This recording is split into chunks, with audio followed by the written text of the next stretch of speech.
ನಮಸ್ಕಾರ ಸ್ನೇಹಿತರೆ, ನಿಮಗೆಲ್ಲ ಡೈಲಿ ಲೈಫ್ ಸ್ಟುಡಿಯೋಗೆ ಸ್ವಾಗತ.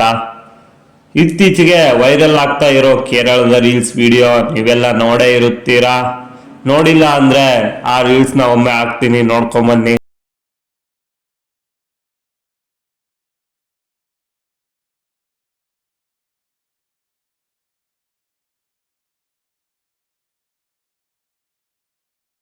ನೋಡಿದ್ರಲ್ಲ ಸ್ನೇಹಿತರೆ, ಒಂದು ರೀಲ್ಸ್ ವಿಡಿಯೋ ಒಬ್ಬನ ಪ್ರಾಣವನ್ನು ತೆಗೆದಿದೆ ಅಂದ್ರೆ ಅದನ್ನು ನಂಬಲಿಕ್ಕೆ ಸಾಧ್ಯನಾ?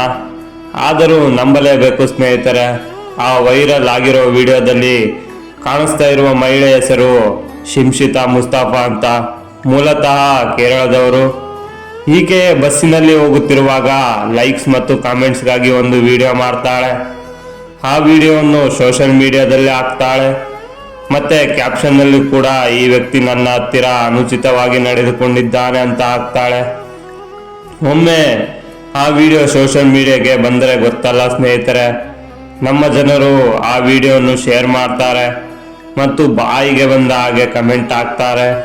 ಕಮೆಂಟ್ಸ್ಗಳಲ್ಲಿ ಈತನು ಕಾಮುಕನಂತ ಬರೀತಾರೆ.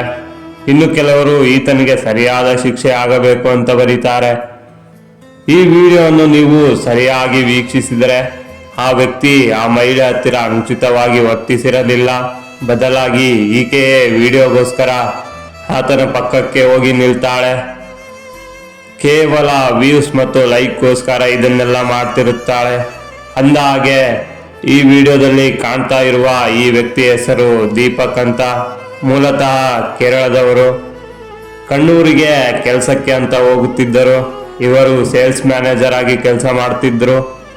ಕೆಲಸಕ್ಕಾಗಿ ಬಸ್ಸಿನಲ್ಲಿ ಹೋಗುತ್ತಿದ್ದ ಸಂದರ್ಭದಲ್ಲಿ ಆ ಹುಡುಗಿ ವಿಡಿಯೋವನ್ನು ಮಾಡಿಕೊಳ್ಳುತ್ತಾಳೆ.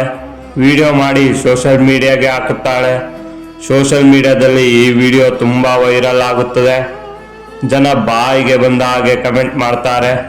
ಈ ವಿಡಿಯೋವನ್ನು ನೋಡಿದ ದೀಪಕ್ ತುಂಬಾ ಮನನೊಂದು ಹೋಗುತ್ತಾನೆ. ತುಂಬಾ ಕುಗ್ಗಿ ಬಿಡುತ್ತಾನೆ. ನಾನು ಅಂತಹ ವ್ಯಕ್ತಿಯಲ್ಲ, ನನ್ನ ಬಗ್ಗೆ ಸೋಷಿಯಲ್ ಮೀಡಿಯಾದಲ್ಲಿ ಕೆಟ್ಟದಾಗಿ ಹಾಕುತ್ತಿದ್ದಾರೆ ಅನ್ನುವ ಕಾರಣಕ್ಕಾಗಿ ದೀಪಕ್ ತುಂಬಾ ಮನನೊಂದು ನೇಣಿಗೆ ಶರಣಾಗಿ ಬಿಡುತ್ತಾನೆ.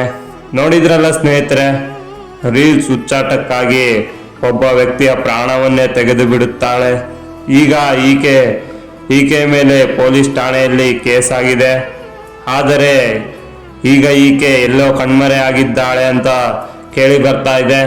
ಈಕೆ ಎಲ್ಲೇ ಇದ್ದರೂ ಈಕೆಯನ್ನು ಹುಡುಕಿ ತಕ್ಕ ಶಿಕ್ಷೆಯನ್ನು ಕೊಡಬೇಕು ಅಂತ ಕೇಳಿಕೊಳ್ಳುತ್ತೇನೆ ಫ್ರೆಂಡ್ಸ್. ಈ